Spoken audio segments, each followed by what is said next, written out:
Hello, good morning everyone. So meron po tayo guys, mano-manong sumada, okay, tutorial po natin sa STL ng Marikina.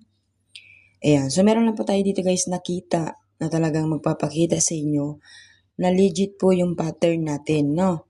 So yung pattern po natin na tinatawag ay yung baraka, okay? So yung baraka na pattern. So kung sumusunod kayo dito, imposible na hindi kayo tumama.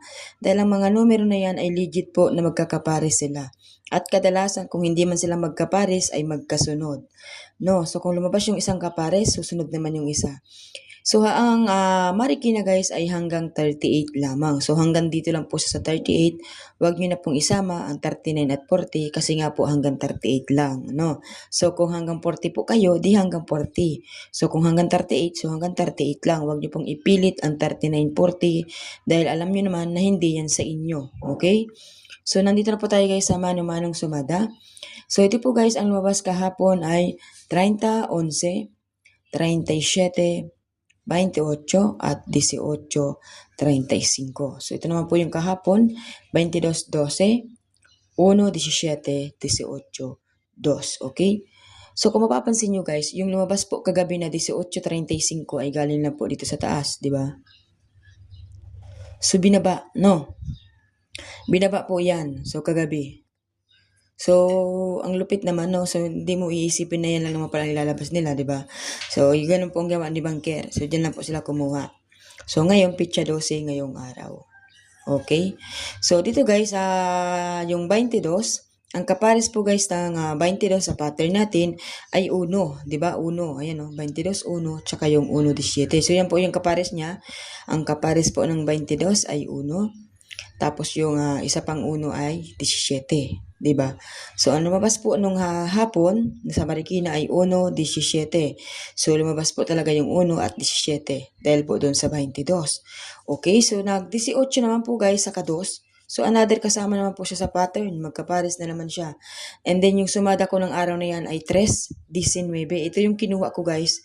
Nilipasan ko si 18 kasi yung 3, 19 ang nakita ko nung gabi na yon. Kasi nga po yung 35 ay kapares po siya ng 19.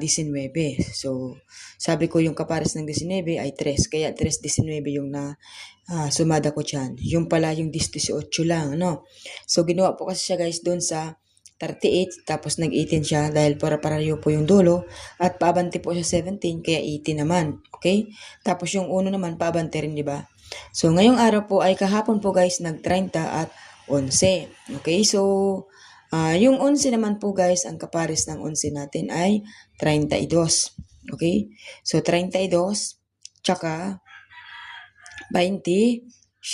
So, ibig sabihin, nakikita natin guys si 27 na maaari po siyang lumabas. Okay? So, dahil po yan dito sa sumada po ng 18, 18, sumada po yan ng 9, 27. So, malaki yung chance na mag 27 siya. So, ganun ang gawin. Tapos, patras din po siyang bilang dito po sa 28 at para yung dulo po, yung 17, 37. So, malaki talaga yung chance na mag 27. Okay? So, meron po tayong nakuha, ano? So, 27. So, lagay na natin yung 27. Okay? So, next naman guys, ang lumabas po guys nung tanghali, yung 37. Hapon pala ito guys, no? So, 37, 28. So, yung 37, galing po siya guys sa sumada ng 1. Sumada po yun ng G's. Okay, sumada pumpiang. And then, yung 28 naman guys, galing po yan dito sa kapares ng 12. Dahil ang kapares po natin ng 12 sa pattern ay 28. So, di ba, lumabas nga, no? So, lumabas nga si 28 kapares nung 12 sa pattern. Okay? So, yung 30 naman guys, palabalik tayo dito sa 30. Ang kapares niya guys ay 9. Okay? 9, tapos 14. Okay, so dalawa yung kapares ng 30, yung 14, tsaka yung 9. So, maibig sabihin, isa rin dyan guys ang pwedeng lumabas, no? So, isa rin po dyan guys kung gusto niyo pong kumuha ng isa pang numero dyan, okay? So, yung ano naman guys, dito naman po tayo kumuha sa sumada ng 1, 37 at 28. Kung papansinin po natin yan, ay malaki yung chance na maglabas si 19. Okay, so yung 19, tsaka yung G's. Okay, sumada po yan ng G's. Sa sumada po yan ng mga numero, ang 1, 37, 28, yung G's ang nawawala at saka yung 19. So, ibig sabihin, isa doon ang pwedeng lumabas. Okay, so dito naman po tayo sa 18. Ang kapares po ng 18 guys ay 34 sa pattern at yung isa 39, so hindi na po yan yung kasama kasi nga po 1 to 38 lang tayo. So dito lang po sa 2, no? So 2, 18, tsaka 18, 34. Okay? Yan po ang kapares niya. And then yung 35, ang kapares niya po ay 14, tsaka yung 19. So ilagay natin guys si 19, tsaka yung 14. Kasi yung 14, dalawa yung nakita natin na parang kapares niya, di ba? So yung 14 guys na nakita natin dito ay kapares din ng 30. Tapos kapares din po siya nung 35, di ba? So malaki din yung chance ng 14. Okay? So isa na lang guys na numero ang kunin natin. Pwede rin po si 9 guys at pwede rin po si G's kasi nga po dito po siya sa sumada na yan, okay? So pwede rin po si G's at si 9.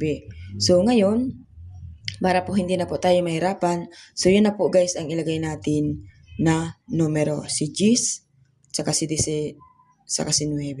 Okay, so bali 5 numbers.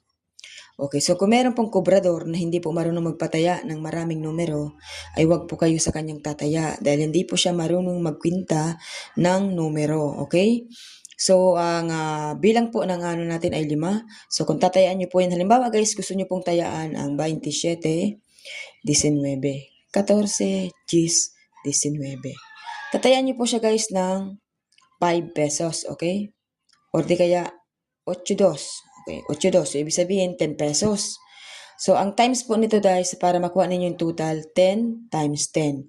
Okay, kasi yung 5 numero guys ay times 10. Kung magkano yung taya, ita-times nyo lang po sa 10. Okay, so 10 times 10 is equals to 100. Okay, so halimbawa, taya nyo 2. 2 times 10 is equals to 20. So, kung magkano po yung taya nyo, times nyo po sa 10. Okay, so times 10 ang 5 numbers. So, kapag 6 na numero, times 6. Okay? So, ganun lang naman po ang pagkwinta ng pagtaya. Okay? Good luck po everyone. Maraming salamat. Sana po meron kayong natutunan at meron po kayong nakuhang technique kung paano magsumada ng inyo pong mga ligaho. So, kung nagustuhan nyo po ito, please like and share. Good luck everyone.